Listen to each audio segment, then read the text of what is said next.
We're live in 3, 2...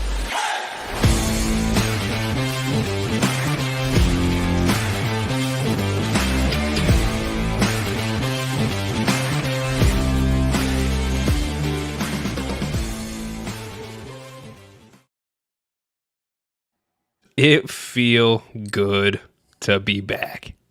Welcome in, all you brainiacs out there. This is your host, Slapdog, and I have been on somewhat of a hiatus.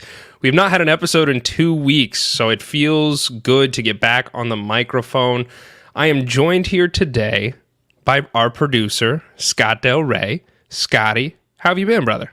Oh, I'm great. Coming off a nice vacation in the Ozarks myself. I'm revitalized. I'm ready for football season. I came back and realized we're just close enough to start getting real excited about this. I've got a dynasty startup that's starting drafting tomorrow, which, by the way, don't tell any of my league mates, but I'll be relying on you and the other daddy brains heavily. I didn't know this. I'm actually really excited to hear about this. I just found out today. Kind of have some buy-in now.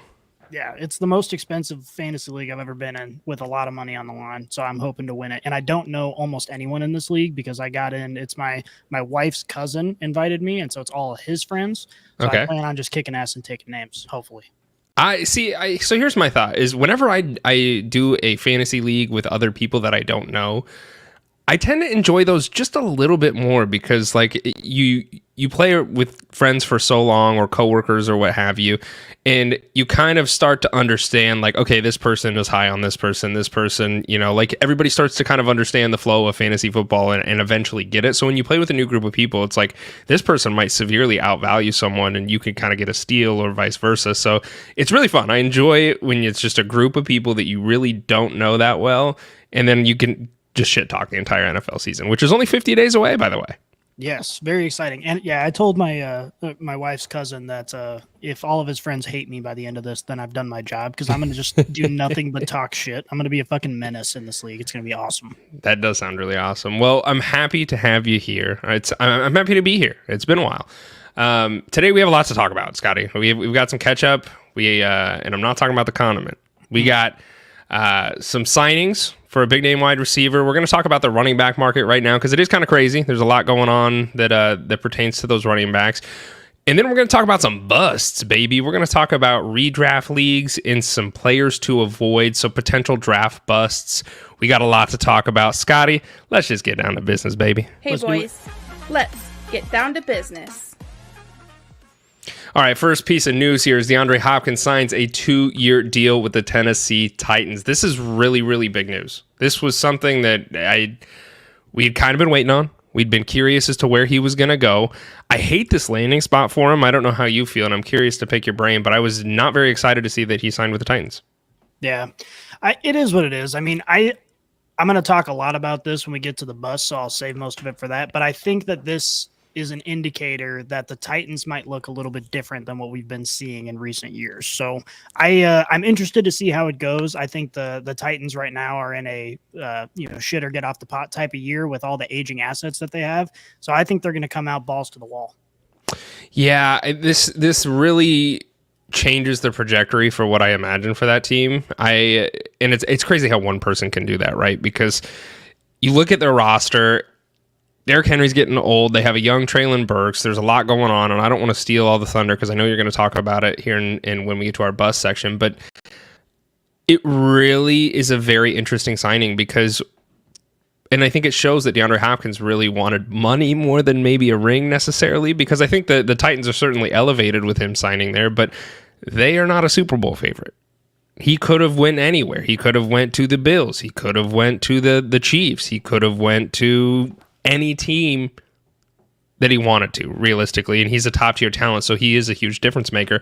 For him to go with the Titans and get a 2-year deal, I think it just shows that it was probably a little bit more about the money than anything else. I don't know how I feel about this. I think there's a lot going on with the Titans, so we'll put this on the bookshelf and come back to it in a little bit. Next piece of news here is Breece Hall. He's placed on the PUP list today. The preseason PUP does not mean he has to miss any time during the regular season, so I do want to clarify that, but he is not starting off on the right foot with his injury. Yeah. Yeah, I mean, it's not really surprising. Obviously, they want to treat this with as much care as they possibly can. The Jets are looking for a historic season, so they want all of their weapons to be healthy and ready to go. So, not really surprising. I think once we get closer to week 1, this is going to be something to really keep an eye on to see if he's going to be back at the beginning of the season. I don't think he is. I think they're going to treat it with care for a little bit. So, again, not really surprising, but nothing to freak out about yet. Yeah, no, I agree with you. I think, and we'll talk about it right now, the Saints running back room, Kendre Miller, rookie running back for the Saints, has also been put on the PUP list. So they said it was a non-football injury. I don't know how to take it. I mean, we're still early, but I am going to say this to anybody that plays fantasy football out there, because here is or dynasty football. Here's a huge tip. If you have a player that is on the PUP list, like Kendre Miller, you are now able to put him in a taxi slot.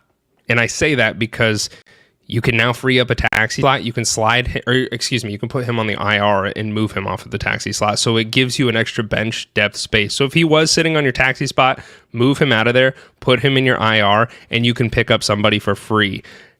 Understand this, now when he gets off the IR, then you'll have to move him back into that taxi spot, but you get a free spot. So if there's somebody that you kind of want to take a dart throw on and maybe ride the high of preseason camp, you can do so. So I just want to let you know you have the opportunity to pick somebody up for free if you're stashing someone like Kendre Miller on your taxi roster. But Alvin Kamara, the other running back for the Saints, he's been set free of all of his charges. So Kendre Miller, and the reason that I bring him up aside from the fantasy tip, was he was a middle of the round guy. There was some talk that he could end up kind of being the running back for this team because they signed Jamal Williams, and Jamal Williams was potentially in a position to be running back 1, with Miller potentially backing him up because of Alvin Kamara and his legal charges. So he was set free of all of these charges. So he's cleared to play this season with the legalities coming to an end. However, the NFL has not yet ruled on a suspension for a potential violation of personal conduct policy. I don't think it's going to happen, personally. That's just my take on it. I think that it's probably he's going to be fine, but just wanted to throw that out there as note. See, I wouldn't be surprised if they do hand down a suspension, and I'm not going to pretend to be totally involved in his case. I don't really know all the details about what exactly happened. But obviously the NFL has drawn a lot of scrutiny for the way that they're treating the gambling stuff. And there are people who are saying, okay, well, gambling sure is an issue, but you also have people who are like, beating their loved ones and that sort of thing. The NFL is kind of known for going easy on domestic violence and violence in general. So it wouldn't surprise me if they try to make an example out of Alvin Kamara as well and show that, hey, we're not just cracking down on gambling. We're going to crack down on everything else.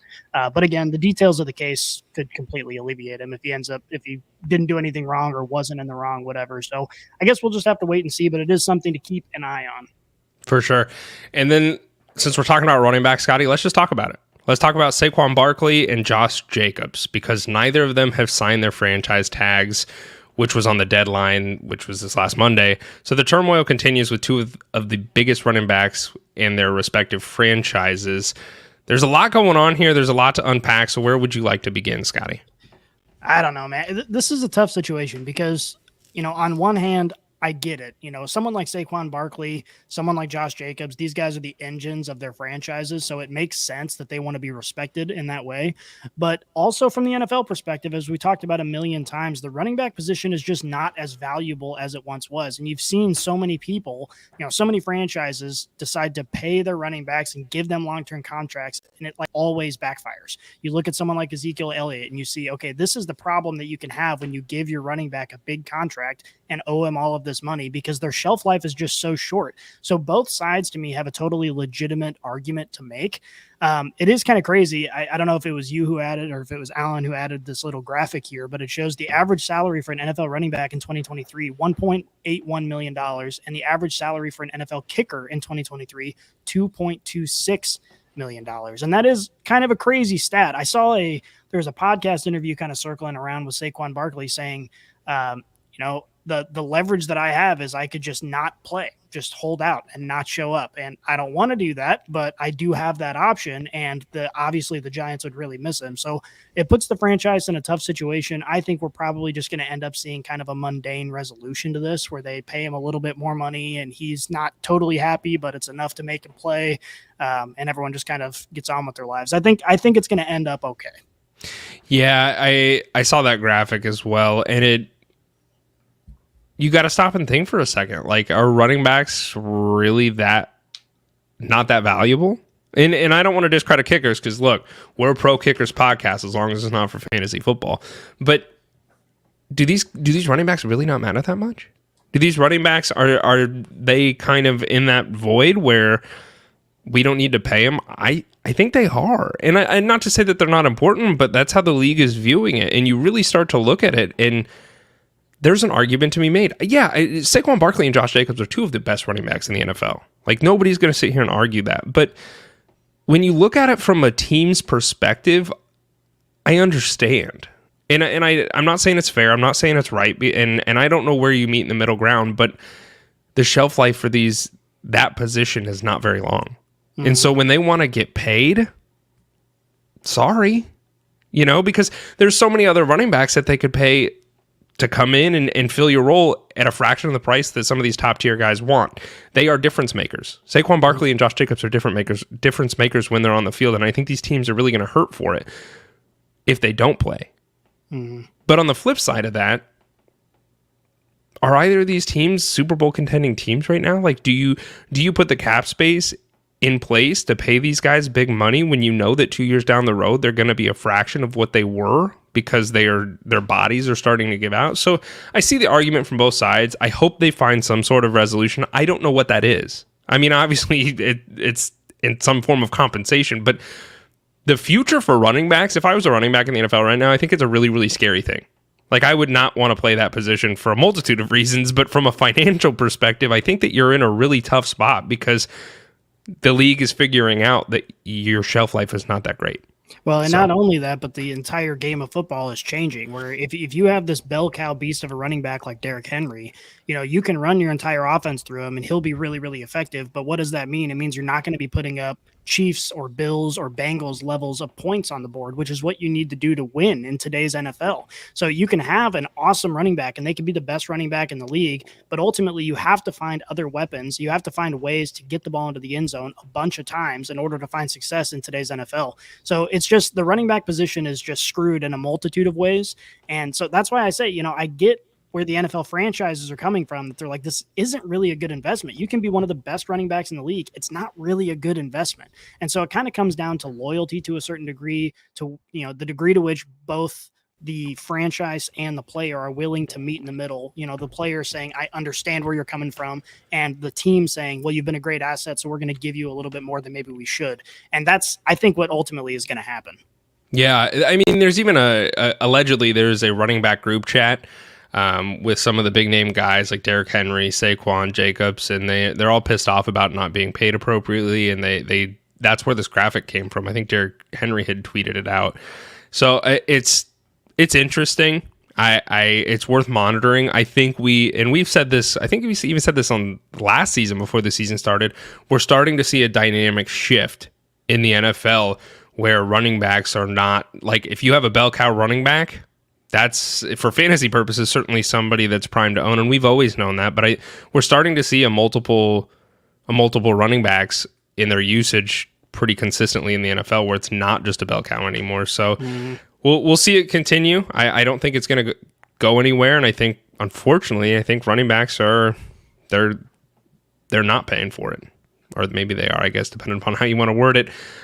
Next piece of news here: have you had the opportunity to go look at that quarterback show on Netflix? I haven't yet. My wife and I are both excited to watch it. I think she says she's excited to watch it. I'll probably end up watching it by myself this weekend while she's working. But yeah, I am really looking forward to watching it. Obviously, Patty Mahomes, one of the stars of the show, is my guy. So I'm really looking forward to it. I think it's going to be an awesome insight. So I watched the whole thing. Unfortunately, I was sick last Wednesday, so I was not able to record. So I laid on my couch and I watched the entire season in a day.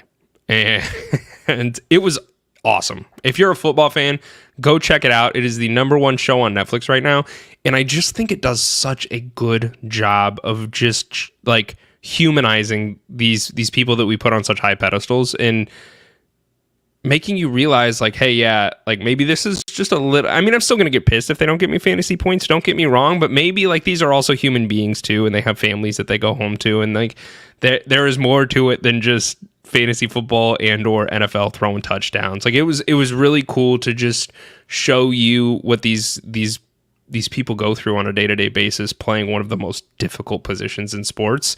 And like you said, it's got Patrick Mahomes, of course, and it takes you through his whole journey from the beginning of the season all the way to the Super Bowl and obviously winning it. It's got Kirk Cousins, Kirko Chains. That was really cool. It made me like Kirko Chains just a little bit more. I was like, man, he's just a dude. And then it had Marcus Mariota, the quarterback for the Falcons last year. He's now a backup for the Eagles, but it took you through his journey up until the point that he parted ways with the Falcons. So really, really cool show. If you're a football fan and have not checked it out yet, highly recommend you guys go check Quarterback on Netflix. It was awesome. So Scotty, you ready to bust, my friend? Oh, I've been waiting all day to bust with you. Oh God. All right, let's talk about fantasy football draft bust for this upcoming season. Lord have mercy, I'm about to bust. Oh, Scotty, why don't you start things off with your first bust that you have on your list? We each brought 5. Yeah, 10 total. It's going to be a good list here. I've got some controversial names on my list. I don't think this is one of them. I think if you're a savvy fantasy manager, this is a name that you've been skeptical about the entire offseason, and that is Evan Ingram. Let me just pull up my notes here because Evan Ingram obviously finished last year with a bang. You know, he finished the last 4 weeks of the season coming out, showing that he remembered how to play football all of a sudden, and it was spectacular. But I want you to keep in mind, if the NFL season ended in week 13 last year, Evan Ingram was outside of the top 20 tight ends. So he averaged through weeks 1 through 13, he averaged 4.5 targets per game and 5.4 fantasy points per game. He would not even be on anyone's radar if it weren't for the last 4 weeks of the season. So he did decide to go off, made everyone really excited about him. And, you know, fantasy managers, we all suffer from this "what have you done for me lately" syndrome, where we remember the most recent thing and we sort of forget about everything else. But the fact of the matter is that this Jags offense is crowded now with the addition of Calvin Ridley, and the pass catching room, there's just not enough room for Evan Ingram to perform the way that he did the last 4 weeks of the season on a consistent basis for the entirety of the season. So his stardom for that month is just enough to make fantasy managers overpay for him. So that's why I am looking past Evan Ingram. I would rather pick up a late round flyer, someone like David Njoku that you can get way later in rounds that I think, assuming Deshaun Watson remembers how to play football, he's got just as much upside. Evan Ingram right now is going as the tight end 8, which is his ceiling.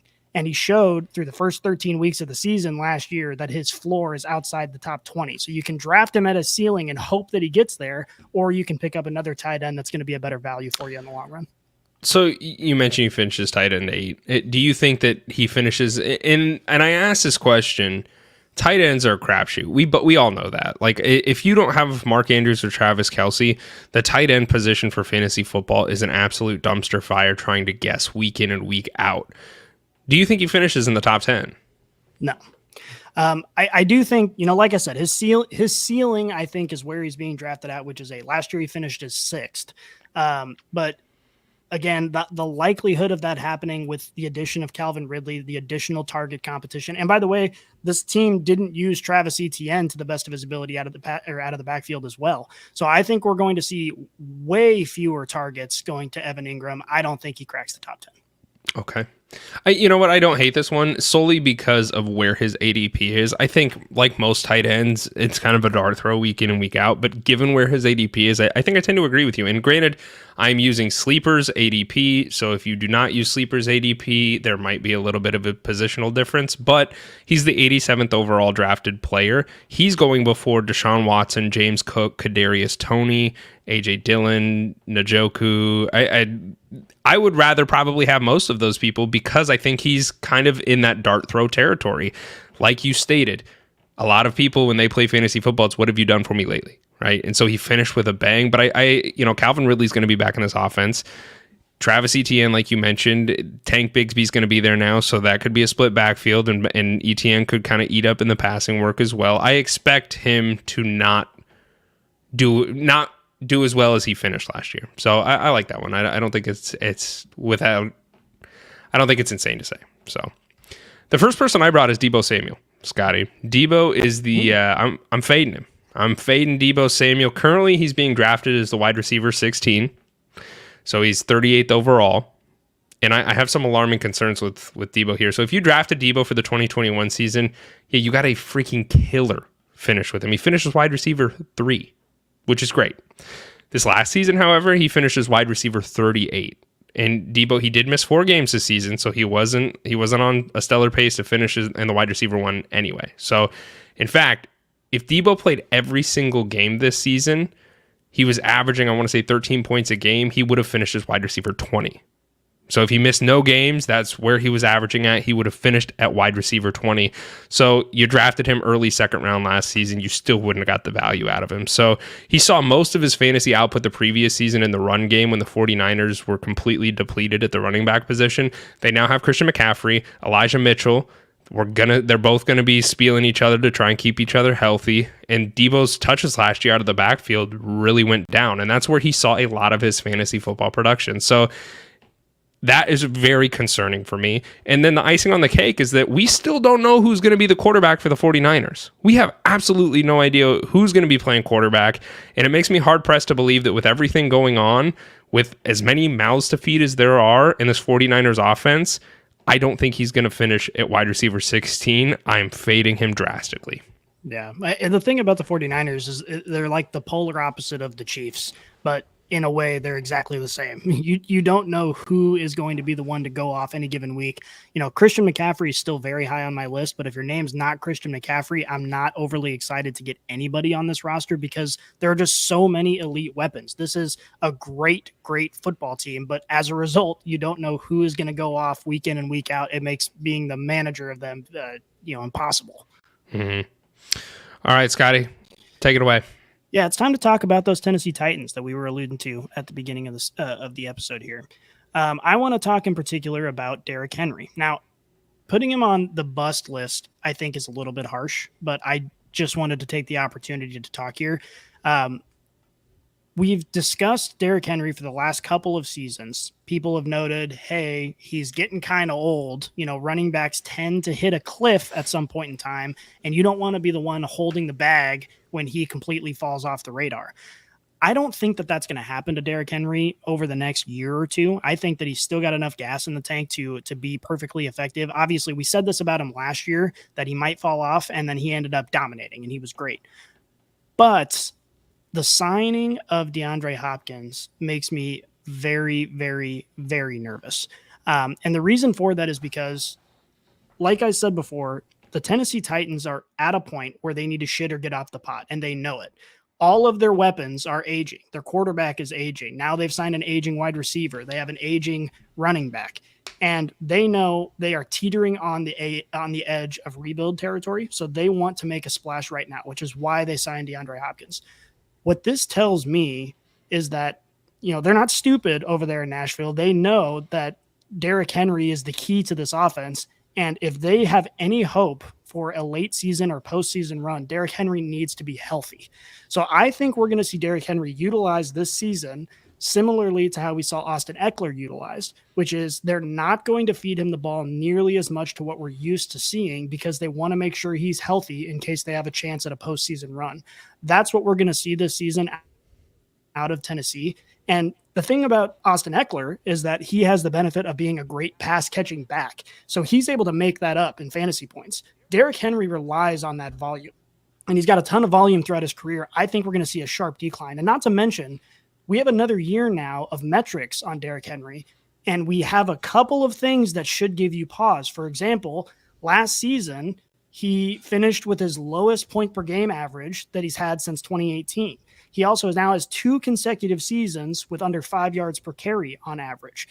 These are signs that we typically see in running backs who are slowly aging and slowly falling off the cliff. So all of these things combined I think Derrick Henry is still going to be a very usable fantasy asset, but I'm not jumping out of my seat to grab him because I'm concerned about his usage in comparison to what we're used to seeing from this offense.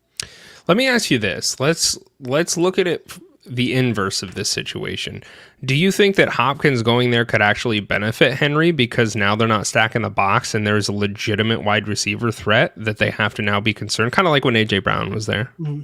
Yeah, I think theoretically it certainly could. But again, the problem that I see with Derrick Henry, even if his efficiency doesn't continue to take a step downward, I do think that his usage is going to. And what we've seen from Derrick Henry throughout his career is he's been a beast at running back because he's getting the ball 20 times a game, 25 times a game, 30 times a game.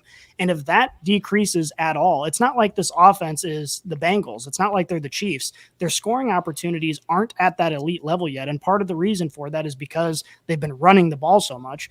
And I think when you take away opportunities from Derrick Henry, we're going to see a decline in his value. And again, I just want to reiterate, I'm not afraid of Derrick Henry. If he falls a little bit in drafts, I'm happy to take him. I just think that in comparison to what we're used to seeing from Derrick Henry, the combination of his age, which obviously brings injury concerns, and this concern about usage, and the concern about a drop in efficiency, all of those things scream bust to me. And again, bust might be a little bit too harsh, but I do think that people are valuing him a little bit higher than maybe what he should be. Let me ask you this, because looking at Derrick Henry's ADP, he's 17th overall on Sleeper.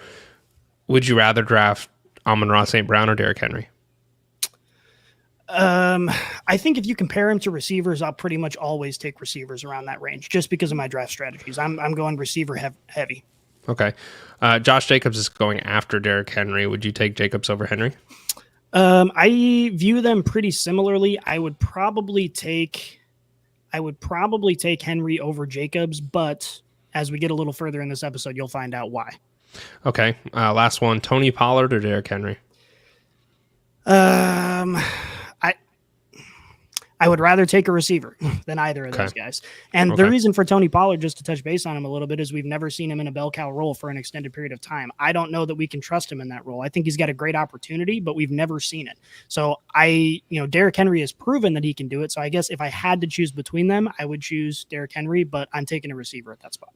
Okay. Yeah, I tend to agree with you there. I also am taking a receiver there. So, you're not hurting my feelings at all because I think the wide receivers at the early onslaught are going to be very, very valuable. So, and that's why I have Najee Harris. He's my second fade. He was our fade last year. We screamed from the heavens, hey, don't touch this guy at his current ADP. Everybody was drafting him late first round, and it completely bit you in the ass. So we tried to warn you guys. He finishes RB14 last year, and that put him out of running back one range. So I'm here to warn you that I think there's a really good chance that this happens again. However, his ADP has been adjusted. He's currently being drafted as the RB12 off the board, which I think is much more realistic when it comes to Najee, but I still have my concerns. In the last 2 seasons, he has averaged less than 4 yards per carry. That is alarming. That is not good for a running back. And as we had stated last season, I will say it again, he is a receiving running back. He is very dependent upon getting touches out of the backfield via the quarterback. So, his rookie season, he finishes RB3 overall. But a majority of those fantasy points came from the passing work from Mr. Tree Trunks himself, a.k.a. Big Ben. Big Ben's not there anymore. They have a second-year quarterback. I do expect Kenny Pickett to make some strides. I think that we do see some improvement. But I think that we still don't see that his usage in the passing game, I still don't think is going to be as great as Big Ben, and I'm still fading him. I'm fading Najee Harris. There are other people, mostly receivers, right around that range that Najee's being drafted at, and I would much rather take a receiver than take a dart throw on Najee. Yeah, 100%. And the thing about Najee, what we harped on last year and what is still true is the efficiency metrics are extremely concerning. And the efficiency metrics, well, when we're talking about yards per carry, obviously that refers to rushing plays, but that's an indicator of how elusive he is and how many tackles he's able to break. And you have to do that whether you're catching the ball or running the ball. So to me, Najee Harris took a big step back after that rookie season, and we haven't really seen him come back. He finished the season pretty well, or pretty solid, but ultimately I agree with you. I would much rather have a receiver at that range than take a dart throw on Najee Harris, who, when we don't know what the future holds for him. Mm-hmm. All right, who do you got for number 3, Scotty? I've got Mr. Dameon Pierce, and this one hurts my heart a little bit because I love Dameon Pierce. He is a great talent. I was very excited to see him have the success that he had prior to his injury. But we've got a completely different situation here, and that situation comes in the form of Devin Singletary, who has been added to this backfield. Dameon Pierce was a workhorse because the running backs he had behind him were nobodies. And no offense to Rex Burkhead, because I'm a big sexy Rexy fan as a Nebraska guy. But ultimately, okay, are you going to have Dameon Pierce run the ball, or are you going to take touches from Dameon Pierce and give them to Rex Burkhead? That's just not going to happen, which is what we saw. That's why he had this bell cow role. Devin Singletary is there now, and I'm not saying that Devin Singletary is going to, fight for that number one spot, because I don't think that's going to happen. But Devin Singletary has a lot of gas left in the tank. Even last season, he was competing with James Cook for touches, and he was relatively limited in his time on the field, but he still finished, according to PFF, as a top 10 running back in terms of their rushing grade. So he's still got a lot left in the tank. And then on top of that, he also finished as a top 10 pass protector. So he is someone that, Dameon Pierce is great on the ground and he's great through the air, but on passing downs, they're going to cycle in Devin Singletary in order to boost that pass protection. That's just going to happen. So you're going to see Dameon Pierce lose those touches. He is not going to perform at the same level that we saw prior to his injury last year.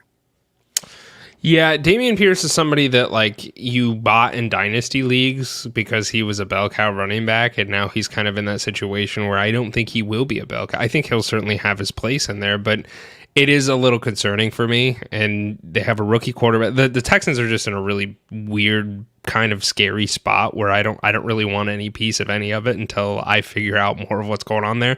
I agree with you. I think Dameon Pierce, I think Singletary is going to play a role in that offense. I think Pierce is gonna be the not the beneficiary of that, I guess, rather. Yeah, he'll still be good, but he's not going to be the bell cow that we were hoping. Yeah.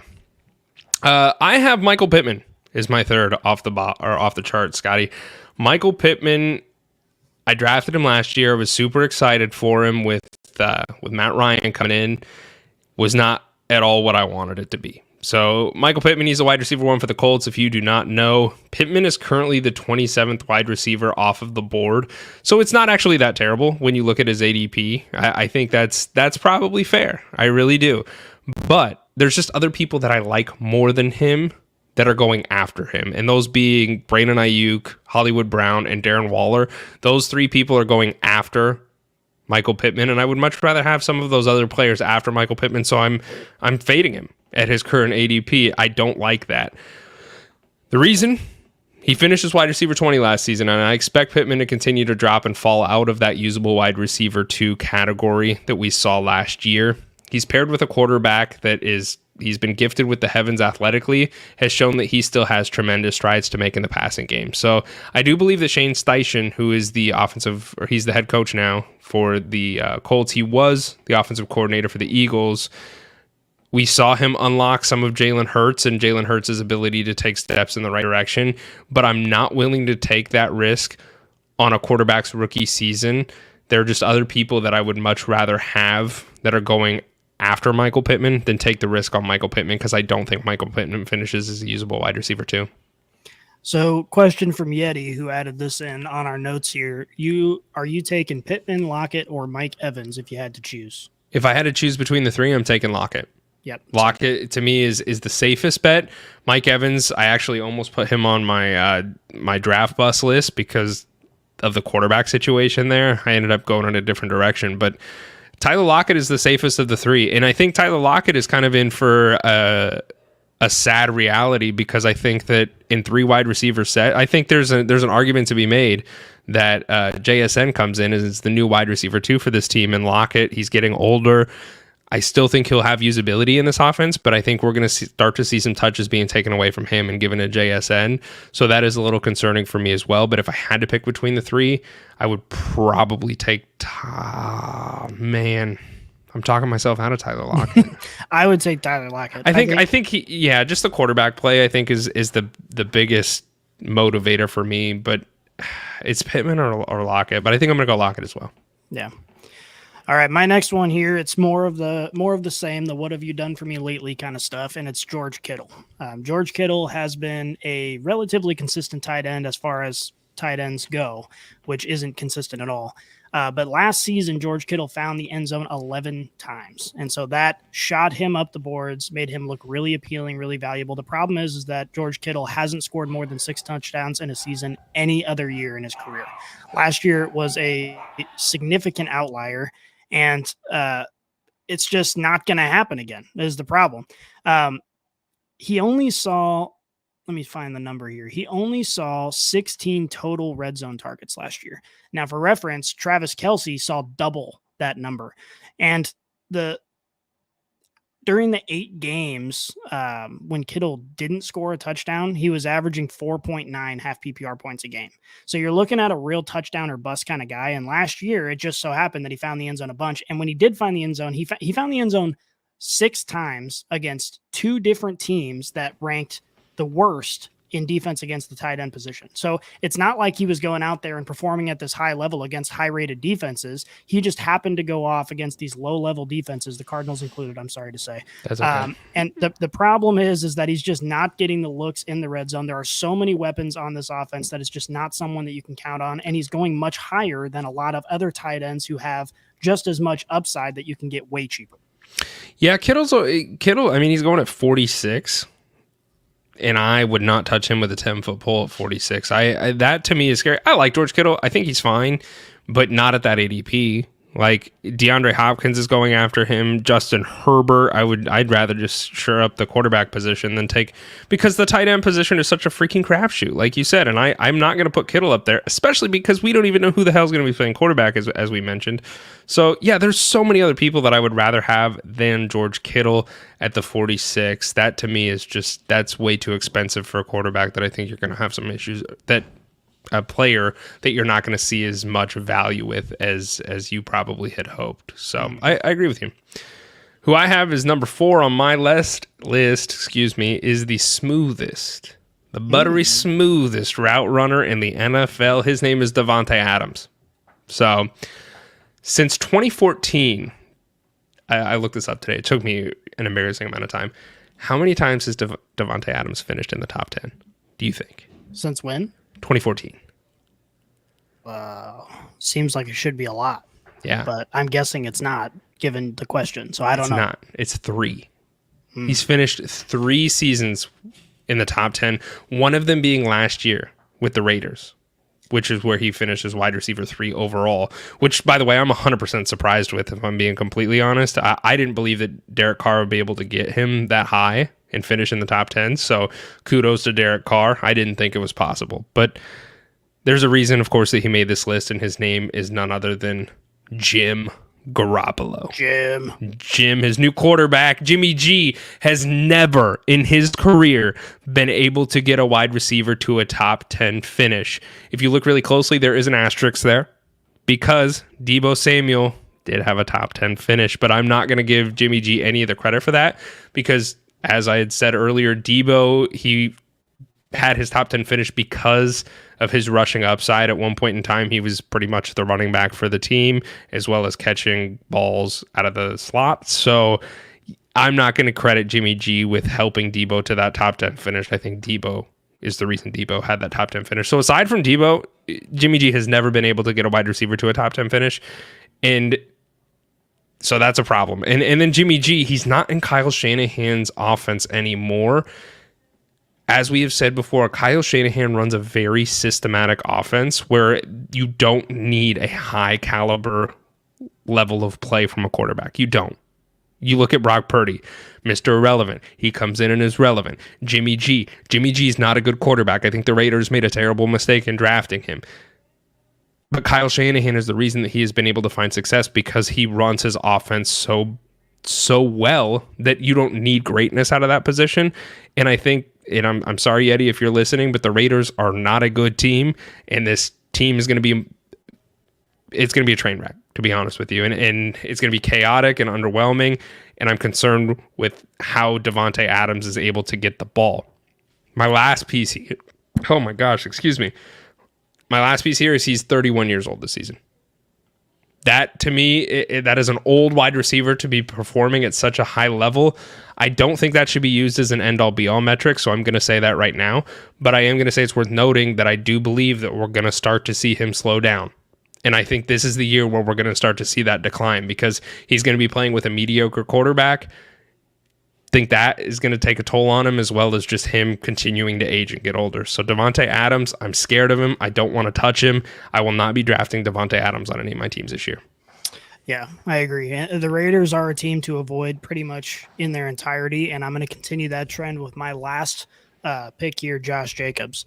Now, Josh Jacobs, again, this is another one that calling him a bust is probably harsh. He's still going to be very, very usable in fantasy just because he's got that bell cow role. He's on a team that doesn't have a lot of weapons, so he's going to get a lot of touches. The fact of the matter is that, if you draft him on your team, just make sure you get a deal for him. Just make sure, people are fading him and you pick him up at the right price.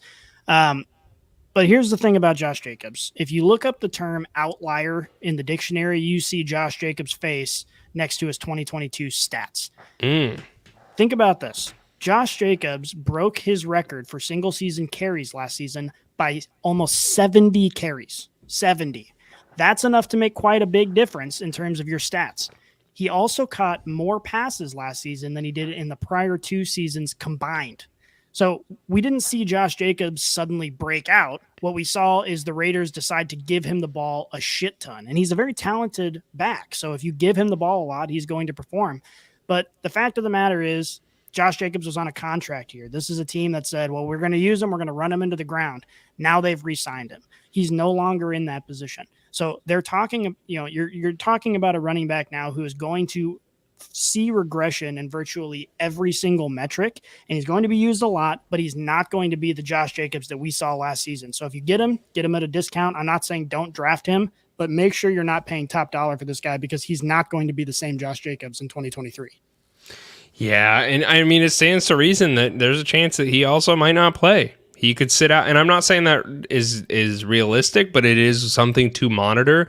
If Zamir White is sitting on your rosters and dynasty formats or sitting in the waiver wire, you need to go grab him right now. And same thing for Matt Breida.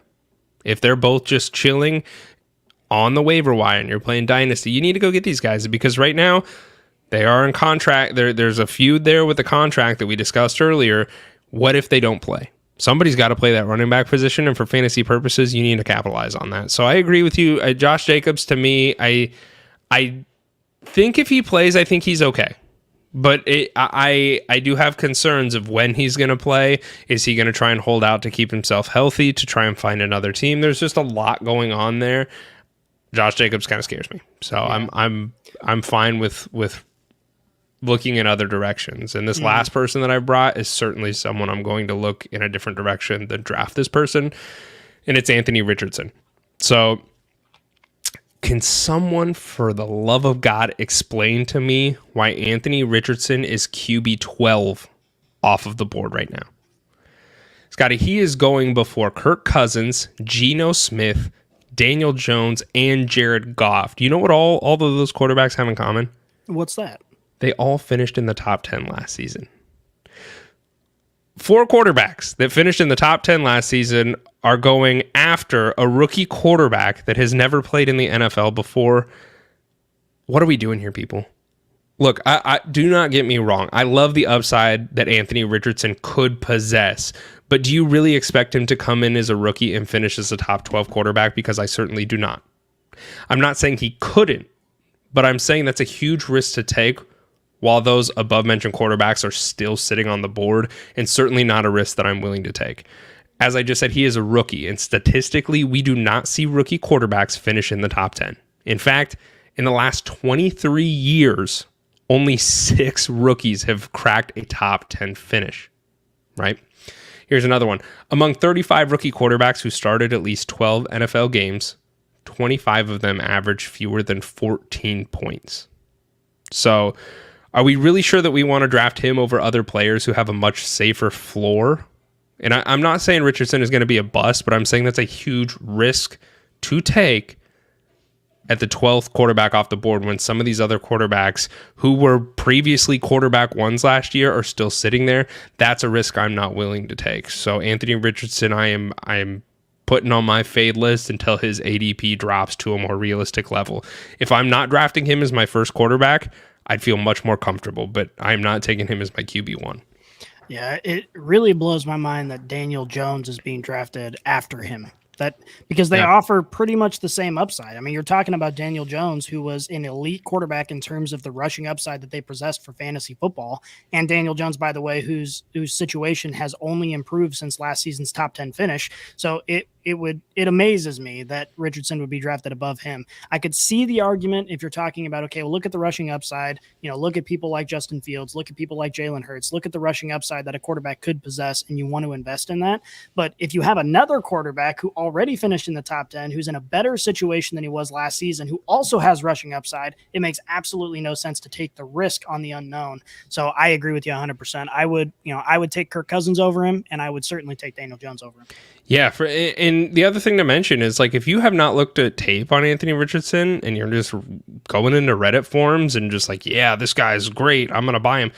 I implore you to go look at tape on him. Watch him, because he's athletically a freak, but he has a lot of work that needs to be done to develop him in the passing game to get him where he needs to be. And if we don't see him take those steps, I don't think it's going to be pretty for his rookie season. So yeah, I'm just not willing to take that risk at this time at that current ADP. So we do have some questions here that were presented to us by our co-hosts who were unable to make it. So let's answer some of these. So the first question is, which of these three quarterbacks do you feel most comfortable with if you miss out on the top guys? These three quarterbacks being Trevor Lawrence, Deshaun Watson, and Dak Prescott. Scotty, I will let you answer the first question. Go ahead. Honestly, I wouldn't really be upset to have any of these guys. I think all of them offer decent enough upside that if you're picking them up as your QB2, I think that they're going to be fine. I do think that Deshaun Watson and Trevor Lawrence have the highest upside, so those potentially have that QB1 upside. Where let's just have you rank them 1, 2, 3. I guess I would rank Trevor Lawrence, Deshaun Watson, and Dak Prescott. I'd rank them in that order. Yeah, and the reason is just that the Jags offense is just a young, up-and-coming offense. You always want to buy into these offenses when they're on the upswing versus obviously when they're, heading maybe over the peak. So I think Trevor Lawrence is a perfectly fine pick. Deshaun Watson is a big question mark, but we've seen his upside. We've seen what he can do. And obviously last season he had all the cobwebs that were riddling him and he could barely run. But this season we expect him to take another step in the right direction and hopefully return to some semblance of his former self. And Dak Prescott, the thing about him is this is a team that doesn't have Ezekiel Elliott anymore. I think this is going to force them to throw the ball. I really do. Yeti has talked about how he thinks that this is going to be a real unpredictable team and that he's real low on all these, all the Cowboys weapons that aren't named CeeDee Lamb. But I think that this is a team that's going to have to throw the ball. Obviously, the Cowboys are consistent contenders. They haven't finished the job in forever, but they're consistent contenders. So Dak Prescott to me is, again, probably not a QB1, but if I had him as my QB2, I think he's got a lot of upside. So I'm not upset about any of these guys, but I'd probably take Trevor Lawrence if I had to choose. I'm going to go Deshaun Watson, Trevor Lawrence, Dak Prescott. That's my ranking. And solely because I'm a degen and I love to gamble and take risks, and I'm going to do that with Deshaun Watson. I think a small part of me can't let go on who he was to me at one point before he couldn't keep his hands to himself. So there might be some personal bias in there, but I think Deshaun Watson could, if he finds, like you mentioned, semblance of his former self, I think he could be very good.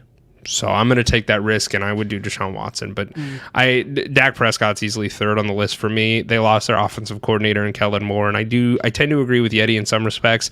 I think that they're going to struggle to find an identity on this team. Tony Pollard will be a big part of it, but he's still injured and is coming back from that. So there's just a lot of question marks, like you mentioned, and I'm kind of scared of that. So next question. Retired Chargers quarterback and maybe Hall of Fame quarterback Phillip Rivers just announced he's having his 10th kid. So Slaps and Scotty, how many kids is too many kids? I'm going to say this is the perfect number. Because now he has 10 kids and he can play quarterback and all of his children can fill up an entire NFL offense. So I think this is the perfect number of kids. I think he's coming out of retirement in 19 years. When they're all old enough to be in all of his kids are going to be NFL players and he's going to be the 50-year-old. He's going to be the Tom Brady slinging to him from the back. No, I agree. I think, my general philosophy on kids is the more the better, as long as you can afford to keep them alive. And he's got plenty of money. So I'd say pump them out. Do as much. Dude, as that would be. On a realistic note though, like 3 kids is probably about where I'm at. Because 10 kids, dude, I start forgetting their freaking names. Be like, which one are you again? Well, we also have to think that like up until the last 20 years, it was normal to have huge families like this. Yeah, but that's because the chances of them surviving the first 5 years was not that great. So they just had to keep pumping them out so that way they wouldn't all die. We're not talking about the 17th century. We're talking about 20 years ago. But I mean, I look at my own family, and my mom has 9 brothers and sisters. My dad has 9 brothers and sisters. That was a normal thing, especially I grew up Catholic. That's a Catholic thing. I've grown up around a ton of kids my entire life. So not weird to me at all. I think you should keep going. I think you should get fixed, Philip Rivers, but that's just me. Reality show. Yeah, it's Philip Rivers plus 10. All right. Do you think Bijan and Jahmyr Gibbs would be thought of as highly if there wasn't so many question marks with all of the running backs lately? Are we being tricked into backup quarterback syndrome where the guy we haven't seen, and it did cut us off here, that the guy we have not seen could be the better player? Are you asking me? Yeah, no, I'm asking you that. Oh, I guess I'm the only one here, so that makes sense. I think Bijan has enough hype that he would be this highly rated regardless of the situation. Because he's been described as a generational talent. Obviously, he's got to prove that in the NFL, but I think he's one of those guys that's just one of those outliers that you expect to have success. And Jahmyr Gibbs, I think we're high on him because of the situation, and that does say something about the rest of the league and the running backs. I mean, there are so few bell cow running backs that we don't have this huge list of guys to put ahead of him. And, Jahmyr Gibbs is in a situation where he's going to get usage right away. And we also saw running backs have success in that offense last season. So I think that there's reason to be high on him. I don't know if I'm not buying into the Gibbs excitement. Yes, I am to a degree just because of where he was drafted at. I think he will certainly be used in this offense, but I think David Montgomery could be like a Jamal Williams-esque role in this offense where he's kind of like the goal line back to try and make sure Gibbs doesn't get injured. I think this is going to be more of a split backfield than a lot of people realize. And I think Gibbs is probably the RB1 in that offense, but I think that, Montgomery's on a 3-year deal, so he's not going anywhere. Like, he's going to be around for a little while. So I think they're going to work in tandem with each other a little bit more than people realize. But I agree with you with Bijan. I think Bijan's in a really good spot to be a bell cow back, and that's what he's going to be. But yeah, I don't know. I think that, talking about running backs, we kind of did a little bit earlier. Eckler's pissed off at his team, and these are notes that Alan had put on here. CMC is in usage hell because he gets used so much. Jonathan Taylor could run into an 8-man front all of this year. I mean, there's a lot going on with the running backs, and I think that we are seeing a dynamic shift in fantasy football for the running back usage to the point where it's going to get, and I don't want to say this because this sounds really silly to say, but it could get to the point where running backs are kind of like the tight end position where it becomes more of a crapshoot on a week-to-week basis because you're just praying that one of them gets into the end zone and gets you that touchdown to kind of put you over the edge. So I don't think we're there yet, but I think we're certainly trending in that direction, which is really unfortunate because a lot of NFL teams are going to 2-down backs. So, a 2-man, you know what I'm saying. Yeah. Well, and the reason for that is because now that the market has taken such a dip, you can go out and get 2 half-decent running backs, keep both of them healthy, and you can pay less than what you were paying your superstars. So, I mean, it makes perfect sense. Again, it's unfortunate in a lot of ways, especially from a fantasy perspective, but it's perfectly understandable from an NFL franchise perspective why you would want to have 2 maybe B- running backs versus 1 super expensive A+ running back who's only going to be an A+ for like 2 years. Yeah, for sure. Next question is, which player is more likely to disappoint this upcoming season? Ramondre Stevenson or Kenneth Walker? You take this one. I think it's going to be, if I was to choose one of them, it would probably be, at this current time, the one that's more likely to disappoint is probably Kenneth Walker. Ramondre's in a really good position right now where he was the focal running back last year. He is in that same position right now.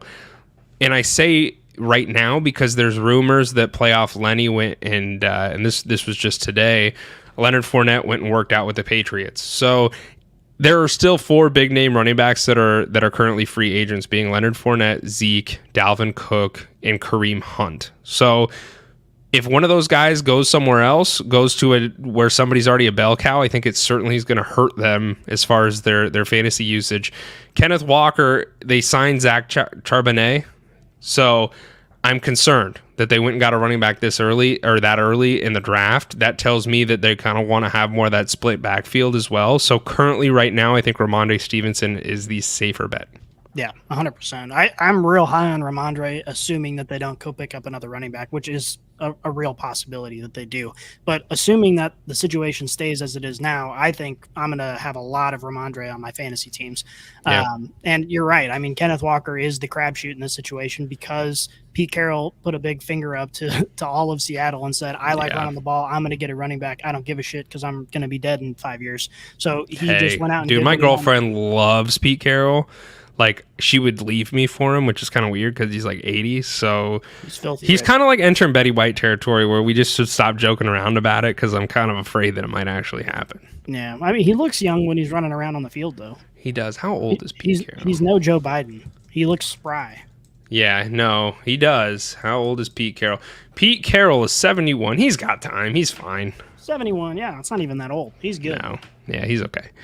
Last question, and then we have a user submitted question after this, Scotty. So, last question from our staff is which top 5 wide receiver is most likely to bust this upcoming season?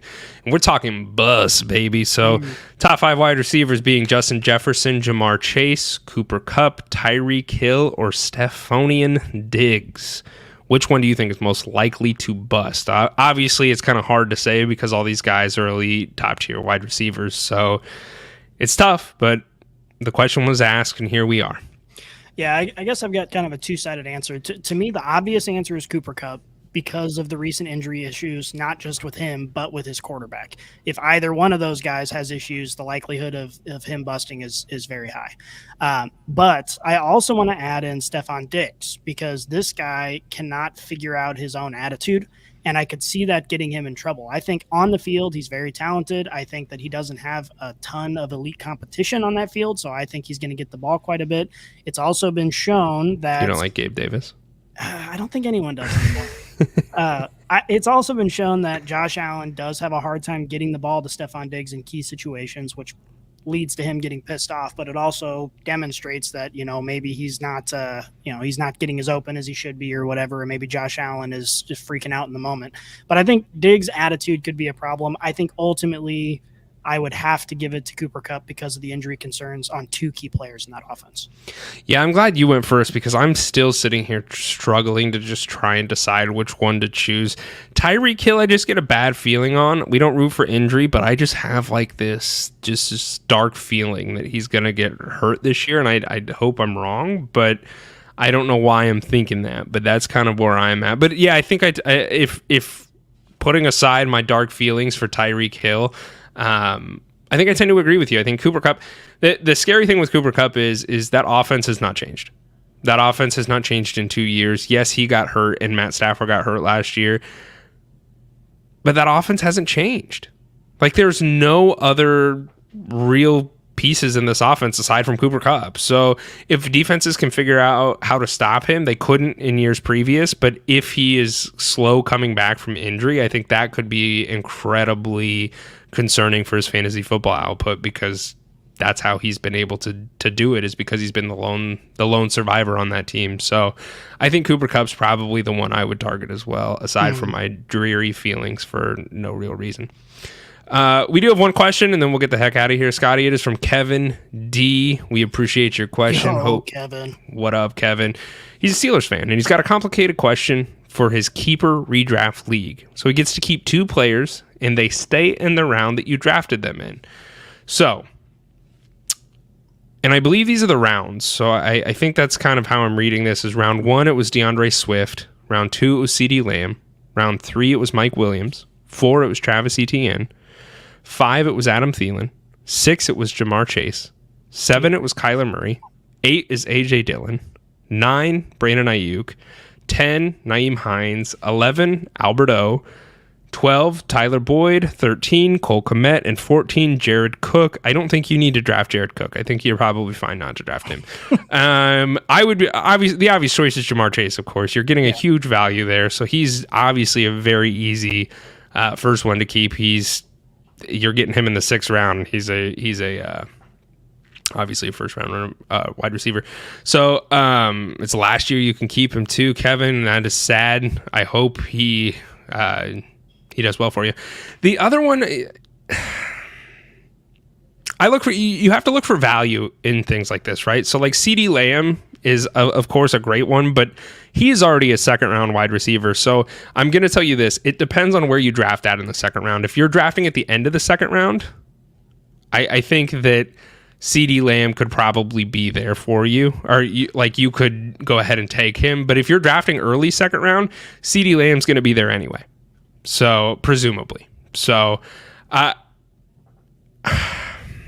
mean, it's Jamar. Who are you taking as the other one? Like, I don't know. Brandon Ayuk is kind of spicy. Brandon Ayuk in the 9th round. That's where my eyes are gravitating toward. His ADP, according to Fantasy Pros, it's got to be like a 7th. He's like 7th round, 68th overall. Yeah. So I think Brandon Ayuk is kind of where I'm gravitating towards as well. I do think CeeDee Lamb though might be good enough that he's worth the keep.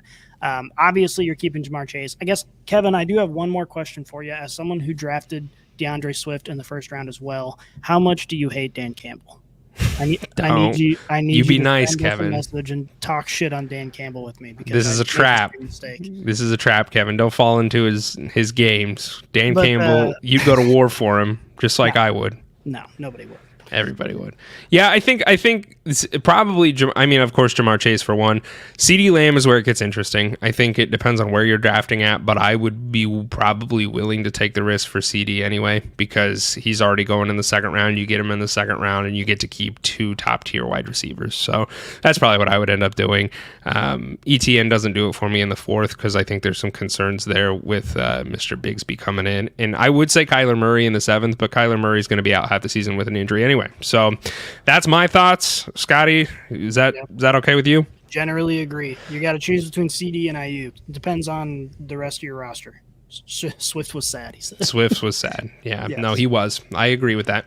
All right, Scotty, I appreciate you doing this here today. We will be back next Wednesday, of course. So hopefully you will be around and we can do some more football talk. So it was good doing this. If you're not following us on all the things, go follow us on all the things. Make sure you hit subscribe on YouTube.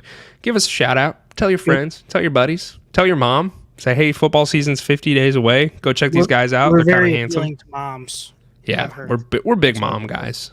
Yeah. And also go check out our website. Check out our newsletter. Make sure you subscribe to that. We got new stuff coming out this week and next week, so it'll be good stuff for you. Leatherbrains.com. Go check it out. All right, we are out.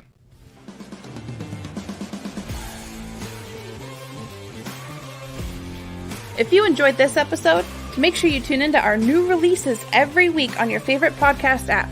Follow us on Twitter, Instagram, and Facebook, and check out leatherbrains.com for all of your fantasy football needs. And remember, Brainiacs, a championship should be more than a fantasy.